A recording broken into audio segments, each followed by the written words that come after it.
네, 대학의 전형 설계입니다. 좀 스피디하게 가야 돼. 진짜 스피디하게 가야 될 것 같아요.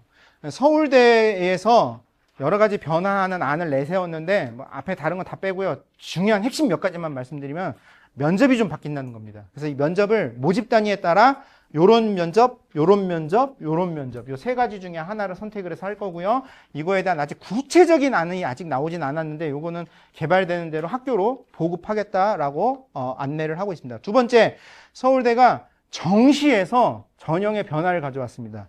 정시는 수능으로 하는 거잖아요. 근데 단계별로 갑니다. 1단계를 수능 100%로 3배수를 선발하는데요. 여기에 활용되는 정보는 무엇이다? 등급입니다. 이거는 충격입니다. 이런 적이 없었어요. 수능의 등급은 몇 개밖에 없어요? 9개밖에 없어요. 각 영역별로 9개의 등급밖에 없어요. 구간이 9개예요. 9개. 모든 국어, 영어, 국어, 수학, 영어, 탐구에 9개 구간의 점수밖에 없어요. 근데 그걸 가지고 어떻게 하겠다? 3배수로 하겠다. 동점이 여럿이 발생돼요. 그럼 어떻게 해요? 얘네들 다 그냥 다음 단계로 넘기겠다. 그래서 2단계에 가서 어떻게 한다? 100분위로. 표준 점수 아니에요? 100분위로 60점, 나머지 교과 영향평가로 40점을 하겠다. 그러면 이거는 결과적으로 어떤 일을 어떻게 되는 거죠? 수능의 영향력이 약화되는 형태가 되는 거죠. 아예 무시된다라고 볼 수는 없습니다. 하지만 대학이 알아서 스스로 자격고사화 시켜버린 지금 어떤 그런 제도라고 보면 됩니다. 그러면은 서울대가 이런 제도를 시행을 하면 나머지 대학들도 따라갈까요? 어떻게 생각하세요? 이거는 안 따라갈 것 같아요. 이건 너무 파격이에요. 제 생각과 제 추측이 맞다면 그 다른 대학들이 이 안을 따라가기는 쉽지는 않을 것 같아요. 그런데 여기서 지금 하고 있는 교과 영향평가와 같은 어떤 이런 정성평가 요소가 좀 일부 들어가는 거는 충분히 할 수 있을 거라고 생각합니다. 왜? 특히 뭐 때문에? 특히 뭐 때문에? 수학 때문에. 인문은 안 해도 돼요. 근데 자연 쪽은 이걸 충분히 할 수밖에 없다는 거예요. 네. 이런 것들이 좀 있을 수 있다는 거 말씀드립니다. 그 다음에 네, 전공별 그 안내사항이라고 해서 이거는 그 모집 단위별, 전공별 이게 왜 갑자기 명칭이 생각이 안 나죠? 전공 연계 과목 리스트, 전공 연계 과목 리스트. 그러니까 이제 2015 개정 교육과정, 그 다음에 2022 개정 교육과정에 너무나 많은 과목들 있잖아요. 근데 이 과목들 중에서 과연 이제 우리 애가 요 대학에 이 학과를 가고 싶다라고 하면은 무슨 과목을 선택해서 배워야 되는 거냐, 이런 거에 대한 좀 가이드를 달라는 거죠. 그런데 이 가이드를 너무 정확하게 명확하게 줘버리면 무슨 일이 벌어지죠? 교육과정의 취지를 위배하는 거예요. 왜? 교육과정의 취지가 뭐예요? 너가 배우고 싶은 거 네가 알아서 좀 선택을 해봐라 라는 거잖아요. 근데 그거를 강제하게 만들어버리는 거죠. 필수 과목을 막 지정을 해버리는 거니까. 근데 그렇다고 이걸 아예 안 해요. 그럼 또 어떤 일이 벌어지죠? 이걸 아예 안 해요. 그럼 또 선택에 너무 또 어려움을 겪으실 수 있죠. 그래서 마련을 한 게 이런 정도예요. 근데 이게 뒤에 보시면은 과목을 되게 진짜 모집 단위 따라 막 다 쪼개가지고 막 이렇게 지정을 좀 했는데 여기 2028 대입에서부터는 그 정도까지는 아니에요. 요 정도로만 지금 제시를 했습니다. 그래서 자연과학, 공학 등 이공계열 지원하려는 학생들은 수학에서 요 확통, 기하, 미적 2와 같은 이 과목들을 성실하게, 충실하게 이수할 것을 권장하고 나머지 이 자연 공학 계열에 지원하는 학생들은 과학의 물화생지와 관련된 과목들 중에 진로 선택 과목, 여기서 말하는 진로 선택 과목은 뭘 얘기하는 거죠? 기존에 있었던 과학 2 과목을 얘기하는 거죠. 과학 2 과목의 3과목 이상, 그러니까는 2를 그래도 좀 많이 좀 선택해서 배워라 라는 거죠. 그리고 특히 여기에 지목되고 있는 이 대학들은 물리를 좀 해라. 물리가 필요하다. 요 정도의 안내를 해주는 겁니다. 그러면은 인문사회 나머지 자연공학은 뭐 어떻게 해요? 특별한 가이드 없다. 학교에 개설되어 있는 과목, 정말로 네가 듣고 싶은 과목을 충분히 깊이 있게 잘 학습했으면 좋겠다라는 겁니다. 근데 이제 서울대학교 가이드북 같은 데를 보면요, 뭐가 나오냐면요, 깊이 있는 학습을 하면 좋겠다, 이런 표현들이 나와요. 깊이 있는 학습. 그러면은 이걸 설명을 제대로 잘 안 읽고, 서울대잖아요.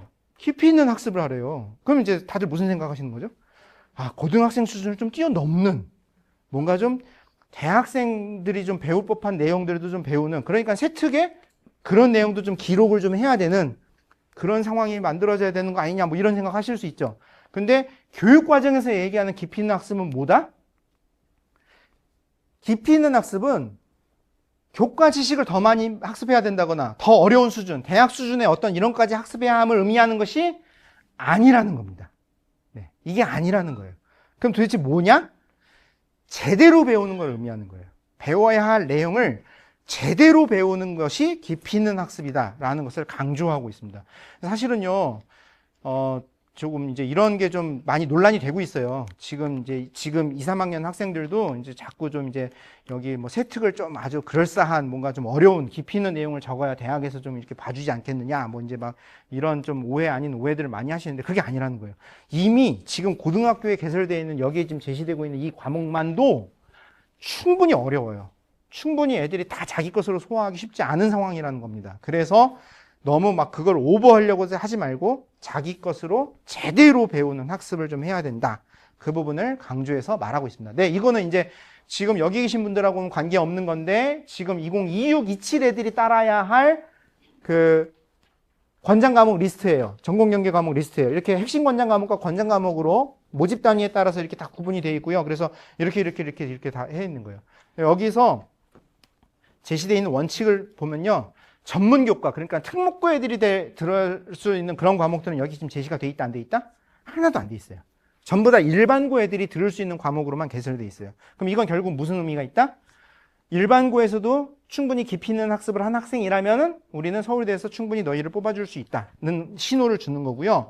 그 다음에 여기 있는 과목들은 대부분 수학과 과학만 있습니다. 그러니까 수학과 과학에서만 좀 선택을 할 때 조금 생각하고 좀 선택을 했으면 좋겠다. 그 메시지가 있는 거다라고 이해를 해주셨으면 좋겠습니다. 근데 이제 이렇게 인문이지만 경제학부에서는 미적분은 좀 했으면 좋겠다. 네, 경제에서 미적분 요구하는 대학은 우리나라에 서울대 하나밖에 없습니다. 나머지 그렇게까지 하지 않아요. 네, 그 다음에 이렇게 모집 단위에 따라서 이렇게 화학생물공학부예요. 그러면은 과학에서 뭐가 제일 중요할까요? 화학생물공학부예요. 과학에서 제일 뭐가 중요할까요? 당연히 화학 아니면 생명과학이라고 생각하죠. 물리입니다. 물리가 더 기초라는 거예요. 예, 물리가 훨씬 더 중요하다. 뭐 그런 거를 지금 여기서 보여주고 있는 거고요. 그 다음에 나머지 네, 이렇게 보시면 돼요. 그래서 지금 2028을 위한 이 과목 리스트는 있다 없다? 없습니다. 그런데 좀 이제 2026, 27에 나와 있는 요 리스트를 보시고 좀 참고하시면은 도움을 받으실 수 있을 거다. 근데 그게 절대적인 기준은 또 아니다. 네, 요 정도 말씀을 드리고 싶습니다. 2028 대입제도가 도입되면서 이제 대학에서도 사실은 고등학교가 어떤 반응을 어떤 식으로 보일까에 대해서 굉장히 좀 그 고민을 하고 있고요. 그리고 실제로 이제 저는 아까 그 교과 성적 변별하는데 아무 문제 없다라고 되게 세게 말씀드렸잖아요. 아마 전국에서 제가 제일 세게 얘기할 거예요. 예. 근데 저는 그 얘기를 왜 그렇게 하느냐? 저는 자료를 돌려봤어요. 이렇게 얻어가지고 이렇게 해서 제가 한번 전형 엑셀로 이 전형을 제가 한번 다 돌려본 거예요. 그랬더니 너무 잘 되는 거예요. 너무 잘 되고 있어요. 진로 선택 과목은 아예 다 빼버렸어요. 그냥 지금 그러니까 진로 선택 뺀 나머지 과목으로만 돌렸는데도 너무 잘 돼요. 근데 거기에 지금 이제 진로 선택 과목들도 다 지금 등록 계산 더 들어오잖아요. 거기 이제 수능 체제 들어오죠. 그럼 변별하는데 아무 문제 없어요. 근데 이제 대학들이 이런저런 어떤 불안감들이 있다 보니 지금 요런 연구를 진행을 한 겁니다. 올해 지금 경희대, 성대, 연대, 중앙대 4개가 공동 연구로 요런 연구를 했고요. 저도 이 연구에 살짝 좀 이렇게 발을 담그고 있습니다. 그래서 여기 이제 자문위원으로 가서 이런 거 저런 걸 했는데 결국에 결론적으로 어떻게 했느냐? 요 음영으로 표시되어 있는 요런 형태로의 결론이 나타난 거예요. 제일 눈에 띄는 게 뭐죠? 수능 최저입니다.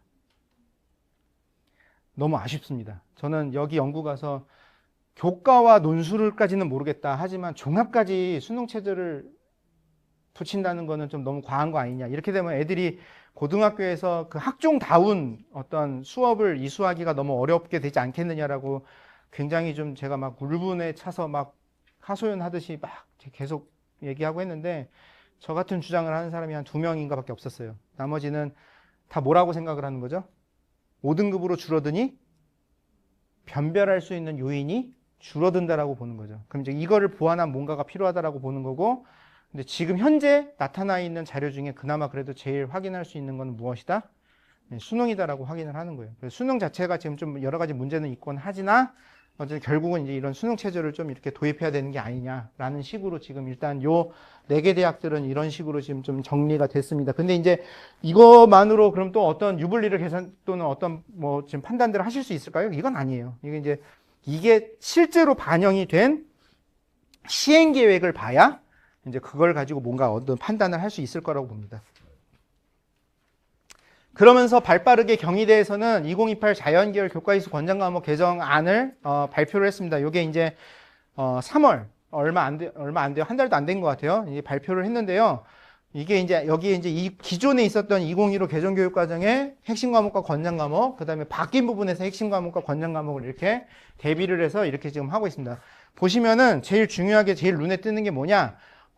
권장 과목에 있었던 확통을 전부 다 어디로 옮겼어요? 핵심으로 옮겼어요. 이게 첫 번째예요. 모든 확통을 전부 다 핵심으로 옮겼습니다. 그럼 이건 뭐죠? 고등학교에서 수학을 더 의미 있게 해야 된다. 네, 수학을 좀 더 힘쓰고 수학에 좀 더 많은 에너지를 쏟아야 된다라는 거고요. 그 다음에 이제 여기에 있는 투 과목들을 학기제로 바뀌면서 과목이 단원으로 분리가 됐다고 말씀드렸잖아요. 이제 그거를 이렇게 풀어준 거예요. 그런데 이제 일부 모집 단위에서 여기 뭐 핵심에 있었던 게 권장으로 가고 권장에 있었던 게 핵심으로 오는 게 일부가 조금 있어요. 근데 대부분은 그냥 기존에 했었던 2015 개정교육과정에 왔었던 이 기존 룰을 틀을 그냥 그대로 따라가고 있다. 그렇게 보시면 됩니다. 그래서 요런 학문 분야에 따라서 요런 정도의 과목 리스트가 지금 제시되고 있다라고 보면 됩니다. 과목 선택할 때 뭐만 조심하면 된다? 뭐만 신경 쓰시면 된다? 수학과 과학만 좀 신경 쓰시면 된다. 그러면 수학은 위계가 있으니 수학을 많이 활용하는 모집 단위로 가려는 학생이라면 학교에서 개설되는 수학 과목은 웬만하면 좀 다 이수를 해라. 네, 그 다음에 그러면 과학은 어떻게 해요? 일단 요 표에 있는 일반 선택으로 제시가 되어 있는 물화생지는 웬만하면 좀 들으면 좋겠다. 근데 4개를 다 듣기가 쉽지 않다면 몇 개는 들어라? 3개 정도는 들어라. 그리고 난 다음에 이거와 연결되어 있는 나머지 진로 선택 8과목 중에 연결되어 있는 2개, 내가 가려는 주요 모집 단위에서 가장 많이 쓰는 과학 과목 2개에 집중해서 가라. 자, 의치한이다. 그러면 결국 여기서 뭘 선택해야 된다는 얘기죠? 물질과 에너지, 화학 반응의 세계, 세포와 물질 대사, 생물의 유전, 이걸 이렇게 선택을 하라는 얘기죠. 기계공학과 같은 물리를 사용하는 모집단이다. 그러면 역학과 에너지, 전자기와 양자를 들으라 라는 거죠. 거기에 이제 나머지는 학생의 선택에 따라서 화추 초기에 해당하는 걸 들을 수도 있고 생추 앞에 해당하는 걸 들을 수도 있고, 네, 그런 선택을 하면 환경 쪽을 만약에 하겠다. 그럼 어떻게 한다? 지구 2에 해당하는 2과목을 들어야 된다. 네, 이런 식으로 정리를 하시면 그럼 나머지 과목들은 어떻게 하면 돼요? 기본적으로 내가 필요한 과목들 한 학기에 하나씩 듣는다 정도로 생각하시고 선택을 하시면 아무 문제 없습니다. 그리고 제가 그 말씀을 또 안 드렸는데 여기 보면은 직무자가 들어가는 과목이 있어요. 직무자가 각 과목마다 그 교과마다 직무자가 들어가는 과목이 있습니다. 요 과목들은 어떤 과목이라고 보셔야 되죠? 요 과목들은 특성화고 학생들을 위해 개설된 과목이라고 보시면 됩니다. 그래서 요거는 이제 이 과목을 듣고 바로 사회생활을 하는 학생들. 네. 그러니까 이제 내가 만약에 지금 대학 진학을 생각한다 하면은 사실은 요런 과목들은 조금 이제 좀 피하셔야 되는 거죠. 네. 그 정도만 알고 계셔도 충분히 선택하시는 데는 크게 무리가 없을 거라고 생각합니다. 네, 이제 이렇게 하자.